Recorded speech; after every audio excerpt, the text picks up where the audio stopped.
Hi hello welcome to big TV. నేను మీ Gautami. Present Raj Tarun ఎక్కడ చూసినా ఇదే న్యూస్ ట్రెండ్ అవుతా ఉందన్నమాట. అయితే అటు రాజ్ తరుణ్ వర్షన్ అలాగే లావణ్య వర్షన్ కూడా మనందరం కూడా విన్నాం కదా. అయితే ఇందులో నిజాలు ఏంటి? రాజ్ తరుణ్ చెప్తుంది నిజమా లేకపోతే లావణ్య చెప్తుంది నిజమా? సో ఇప్పుడు ఇదే అంశం మీద మాట్లాడదాం. మనతో పాటు సినీ క్రిటిక్ దాసరి విజ్ఞాన్ గారు ఉన్నారు. ఆయనతో మాట్లాడి మరిన్ని విషయాలు అయితే తెలుసుకుందాం. నమస్తే అండి. నమస్తే అండి.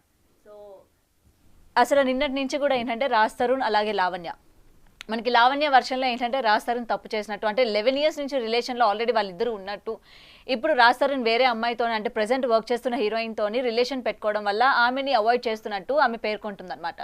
అలాగే మనకి రాజ్ తరుణ్ వర్షన్లో కూడా మనం విన్నాం, నిజానికి అతను తప్పేమీ లేదు, మొత్తం కూడా లావణ్యనే కావాలని చేస్తుంది అని చెప్పి. సో ఇదంతా స్టోరీలోని అసలు నిజం ఏంటి సార్? మీ వరకు అంటే మీ అవగాహన, మీ వరకు ఏమనుకుంటున్నారు? ఇందులో ఎవరిది తప్పు ఉంది అనుకుంటున్నారు ఏంటనేది మాకు కొంచెం క్లియర్గా చెప్పండి సార్. కంప్లీట్ ఒక క్రోనలాజికల్ ఆర్డర్లో వచ్చేద్దాం. ఇప్పుడు ఫస్ట్ నార్సింగి పోలీస్ స్టేషన్లో ఒక కేసు నమోదైంది, ఒక కంప్లైంట్ వచ్చింది. లావణ్య అనే అమ్మాయి కంప్లైంట్ ఇచ్చింది. పోలీసుల వెర్షన్ ప్రకారంగా ఏంటంటే లావణ్య అనే అమ్మాయి మా దగ్గరకు వచ్చింది, తను రాజ్ తరుణ్ మీద కంప్లైంట్ చేసింది. 11 సంవత్సరాలుగా వాళ్ళు లివింగ్ రిలేషన్లో ఉంటూ పెళ్లి చేసుకుంటానని చెప్పి మోసం చేశాడు. అలాగే ఏంటి ఇది అని అడిగినందుకు బెదిరింపులు, నిన్ను చంపేస్తాము అని వాళ్ళ తరఫు నుంచి బెదిరించారు.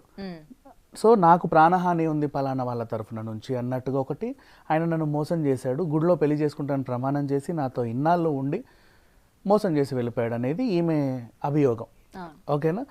నెక్స్ట్ ఇప్పుడు లావణ్య వర్షన్ చూద్దాం. తనేం చెప్తుంది, మేము 11 ఏళ్ళుగా కలిసి ఉన్నాము అండ్ గుడిలో నన్ను పెళ్లి చేసుకుంటానని ప్రమాణం చేశాడు. ఆ తర్వాత ఏంటో తెలియదు నాకు నుంచి దూరంగా ఉంటున్నాడు. మొన్న 3 నెలల క్రితం ఇంట్లో నుంచి వెళ్ళిపోయాడు. కొత్తగా ఒక అమ్మాయి పరిచయం అయింది, మాల్వి మల్హోత్రా. ఆ అమ్మాయితో లివింగ్ రిలేషన్లో ఉంటున్నాడు అండ్ తనతో పాటు బాగా తిరుగుతున్నాడు. నేను మాల్వికి కూడా ఫోన్ చేసి నా రాజ్ తరుణ్ నాకు కావాలి, నువ్వు నా లైఫ్లోంచి వెళ్ళిపో అని కూడా ప్రాధేయపడ్డాను. అయినా సరే ఆమె వినిపించుకోలేదు. పైగా ఎదురుగా నన్ను బెదిరిస్తున్నారు, ఆమె వాళ్ళ తమ్ముడు నన్ను బెదిరిస్తున్నారు, నిన్ను చంపేస్తాము అది ఇది అని చెప్పేసి తన వెర్షన్. ఇప్పుడు రాజ్ తరుణ్ వెర్షన్, ఈయన దగ్గరికి కూడా అంటే చాలామంది వెళ్ళారు. తనేం చెప్పాడంటే, ఫస్ట్ ఆఫ్ ఆల్ నేను ఎక్కువ చెప్పలేను, ఇప్పుడు నేను లీగల్గా వెళ్తున్నాను, నా అడ్వైజర్ ఎవరైతే ఉన్నారో లీగల్ అడ్వైజర్, నేను కంప్లైంట్ అంతా రాసిన తర్వాత అది మీకు చూపించి అప్పుడు అన్నీ మీకు చెప్తాను. ఇప్పుడు నేనున్న ఈ టెన్షన్లో కొంతవరకు మీరు అడిగిన వాటికైతే సమాధానాలు చెప్తానని చెప్పాడు. ఫస్ట్ తను వెళ్తూ వెళ్తూ కార్ డోర్ తీసి వెళ్ళడానికి ప్రయత్నించారు అని వీళ్ళు అనుకున్నారు. కానీ అక్కడ ఏం జరిగిందంటే డ్రైవర్ ఎవరో పిలిస్తే ఎవరో అట్లా వెళ్ళాడు, కానీ మళ్ళీ వచ్చి వీళ్ళకి సమాధానం చెప్పాడు. ఇప్పుడు ఏం జరిగింది, తను చెప్పింది ఏంటంటే ఒకటి జెన్యున్గా ఒక పదం చెప్పాడు. నేను ఇండస్ట్రీకి వచ్చిన కొత్తలో తను నాకు ఆశ్రయం ఇచ్చింది, సహాయం చేసింది. అండ్ వాళ్ళ తమ్ముడు నాకు చిన్నప్పటి నుంచి క్లోజ్, ఎప్పటి నుంచో. అలా తను మా ఫ్యామిలీకి కూడా బాగా క్లోజ్, బాగా తెలుసు ఒకరికొకరం. అందుకని చెప్పేసి తన ఆశ్రయం ఇచ్చినటువంటి ఇంట్లో ఉండాల్సి వచ్చింది. వచ్చిన కొత్తలో అంటే స్టార్టింగ్ ఆడిషన్స్ ఇస్తూ అట్లా తిరిగే వాళ్ళు ఉంటారు కదా, ఆ టైంలో నన్ను బాగా ప్రోత్సహించింది, నాకు చిల్లర చిల్లర కూడా ఇచ్చింది. అంతవరకు ఓకే. ఆ తర్వాత ఏమైంది, కొన్నాళ్ళ తర్వాత ఈ అమ్మాయి ఏదో డ్రగ్స్ కేసులో అరెస్ట్ అయ్యింది. అప్పుడు ఏం జరిగింది, అప్పటి నుంచి వీళ్ళిద్దరి మధ్య దూరం పెరిగింది. ఆ తర్వాత ఈమె మస్తాన్ అనే ఆయనతో రిలేషన్లో ఉంది. నా విల్లాలోనే కింది ఫ్లోర్లోనే వాళ్ళిద్దరు కలిసి పడుకోవడం నేను చూశాను, నేను పైన ఉండేవాడిని అని కూడా చెప్పుకొచ్చాడు. అండ్ అతను కూడా ఈమెకి ద్రోహం చేశాడు. ఎలా అంటే, నువ్వు వాడితో 5 ఏళ్ళు ఉన్నావు, నాతో 2-3 ఏళ్ళు ఉన్నావు, నేను ఎందుకు పెళ్లి చేసుకోవాలి అన్నట్టుగా వాడు వెళ్ళిపోతే తన మీద గుంటూరు పోలీస్ స్టేషన్లో ఎఫ్ఐఆర్ నమోదు చేసింది, ఇతను నన్ను మోసం చేశాడు అని. దానికి సంబంధించిన ఎఫ్ఐఆర్ కాపీ కూడా రాజ్ తరుణ్ దగ్గర ఉంది. అండ్ నెక్స్ట్ ఇప్పుడు రాజ్ తరుణ్ దూరం అవడానికి కారణం ఏంటంటే, తను ఏం చెప్తున్నాడు, ఆ పిల్లకి వేరే వేరే వాళ్ళతో కూడా ఎఫ్ఐఆర్స్ ఉన్నాయి. మేము స్టార్టింగ్లో ఫస్ట్ 2-3 years కలిసి ఉన్న మాట నిజమే. అప్పుడు మీరు ఏమైనా ప్రామిసులు చేస్తుంటే అవునండి, ఆ టైంలో మంచి అమ్మాయి జీవితాంతం కలిసి ఉండాలనుకుంటాము, పెళ్లి చేసుకోవాలని కూడా అనుకుంటాం. తర్వాత ఆవిడలో మార్పులు అలా వచ్చాయి. తను డ్రగ్స్కి అడిక్ట్ అయిపోయింది. కానీ ఎక్కడ కూడా రాజ్ తరుణ్ పెళ్లి చేసుకుంటానని కానీ ఏం చెప్పలేదు కదా. స్టార్టింగ్ ఫస్ట్ 3 years అనుకున్నాడని తనే చెప్పుకొచ్చాడు. మీరు ఆ ప్రెస్ మీట్ చూస్తే అర్థమవుతుంది. ఫస్ట్ 3 years మాకు అనిపించిందండి, నిజంగానే నాకు అనిపించింది, పర్లేదు పెద్ద అమ్మాయి, మాకు తెలిసిన అమ్మాయి, పెళ్లి చేసుకోవచ్చు అది ఇది అని అనుకున్నాం. తర్వాత తనలో మార్పులు గమనించి నేను కొంచెం దూరం అయ్యాను. మార్పులు ఇన్ సెన్స్ ఏదన్నా చిన్న చిన్న సెన్సిటివ్ విషయాలకి అరిచేది, కరిచేది, టీవీలు పగల కొట్టడం, ఫ్రిడ్జ్లు తన్నడం, చేతులు ఏదుంటుంది ఇసిరేయడం, టిపాయిలు పగల కొట్టడం, ఇలాంటివి సైకిక్ మెంటాలిటీ చూసిన తర్వాత తన అమ్మో ఎందుకు వచ్చిన గొడవ అని కొంచెం కొంచెం అవాయిడ్ చేయడం స్టార్ట్ చేశాడు. ఎప్పుడైతే తను డ్రగ్స్ కేసులో దొరికిందో పలానా లావణ్య డ్రగ్స్ కేసులో దొరికిందని ఎవరు మాట్లాడలా. రాజ్ తరుణ్ ప్రియురాలు డ్రగ్స్ కేసులో దొరికింది. ఇప్పుడు రాజ్ తరుణ్ ఎందుకు వచ్చాడు ఇక్కడ డ్రగ్కి? అండ్ నెక్స్ట్ ఆమె ఆరోపించినటువంటి ఇంకో విషయం ఏంటంటే నన్ను డ్రగ్స్ కేసులో బలవంతంగా ఇరికించి జైల్లో పెట్టించారు, 45 రోజులు నేను జైల్లో నరకం అనుభవించాను, అప్పుడు నాకు రాజ్ తరుణ్ ఎలాంటి సహాయం చేయలేదు. దీనికి కూడా ఫ్రాంక్గా మాట్లాడుకోవాలంటే నువ్వు వెళ్ళింది డ్రగ్స్ కేసులో, తను కూడా ఒక పేరున్న హీరో.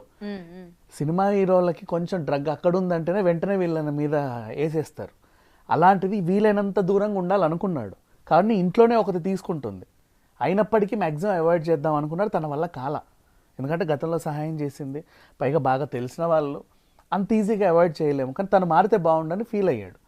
ఇకపోతే జైలుకి వెళ్ళి ములాఖాత్ వేయడానికి కూడా లేదు, ఎందుకంటే నువ్వు వెళ్ళింది డ్రగ్స్ కేసులో. నీ దగ్గరకు వస్తే నా మీద కూడా వస్తుంది కదా అభియోగము, నేను తీసుకున్నానేమో అనుకుంటారు. అందుకు తను కొంచెం దూరం పెట్టాడు. ఈమె డ్రగ్స్ అనే ఒక విషయం లేకుండా ఇంకా ఏ విషయంలో ఉన్నా తను సహాయం చేసేవాడు ఏమో మేబీ లేదు. అండ్ నెక్స్ట్ తన సైకిక్ చర్య ఏదైతే ఉందో, ఏది పడుతుంది పగలగొట్టడం, ఇరగొట్టడం, ఇవన్నీ చూసి తనకు ఈమె నుంచి దూరం అవ్వాలి అని మొన్న అనుకున్నాడు. అండ్ ఈ మధ్య అప్పట్లో సినిమాలు కూడా బాగా తగ్గించాడు. మనం అనుకున్నాం ఏంటి రాజస్థాన్ మధ్య కనబడట్లేదు, ఫేడ్ అవుట్ అయిపోయాడా, బిగ్ బాస్లోకి వస్తున్నాడా, నథింగ్ లైక్ దట్. ఎవరికైనా సరే ఒక మనిషికి మానసికంగా సంఘర్షణ చాలా ఉంటేనే కొన్నాళ్ళు మనకు కనబడకుండా ఉంటారు. అది ఏంటనేది ఇప్పుడు అర్థం అవుతుంది మనకి.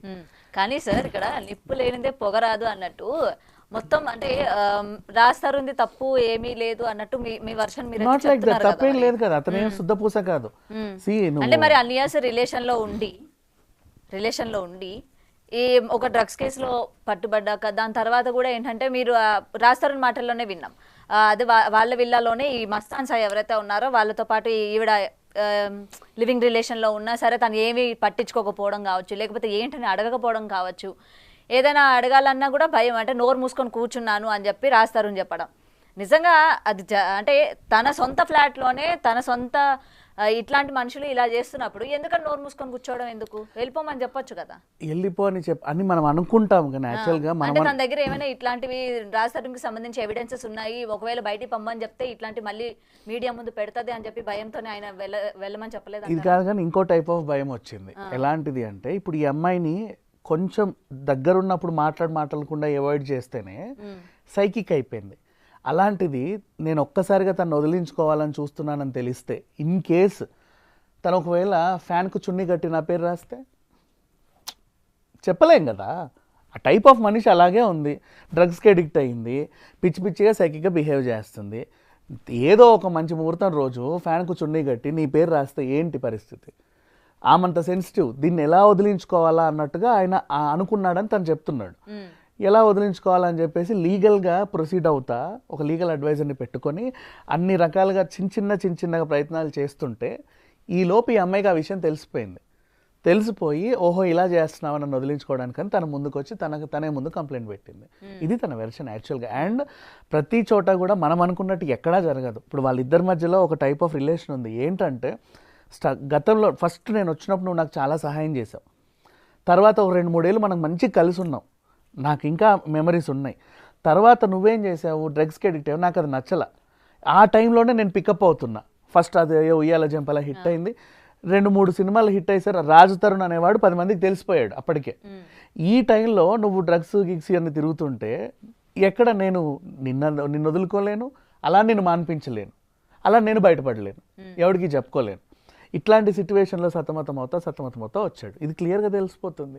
అండ్ తనే వాళ్ళ లీగల్ అడ్వైజర్తో ఇప్పుడు ఏ కంప్లైంట్ అయితే పెడతానో అన్ని విషయాలు అందులో రాస్తానండి, నేను A to Z రాస్తాను. ఇప్పుడు వీళ్ళందరూ కూడా సైకలాజికల్గా ఆలోచించు. ఈ అమ్మాయి ఇంటెన్షనల్గా కంప్లైంట్ చేసింది. తన కంప్లైంట్ ఏముంది, నన్ను వాడుకొని వదిలేశాడు. సేమ్ కంప్లైంట్ ఇంతకుముందు కూడా ఇంకొకరి మీద కూడా ఇచ్చింది.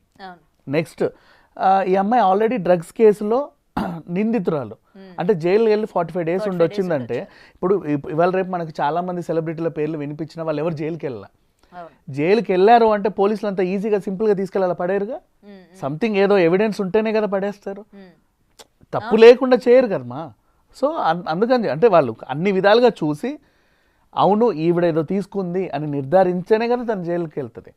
ఆ విధంగా నిందితురాలై ఉంది, జైలుకి వెళ్ళి 45 days ఉండి మరీ వచ్చి, అంటే 3 times బెయిల్ కూడా నిరాకరించారు. ఓకే 45 days ఉండడం అంటే ఏంటి, 3 సార్లు బెయిల్ నిరాకరిస్తేనే 45 days ఉంటారు. ఓకే అవునా?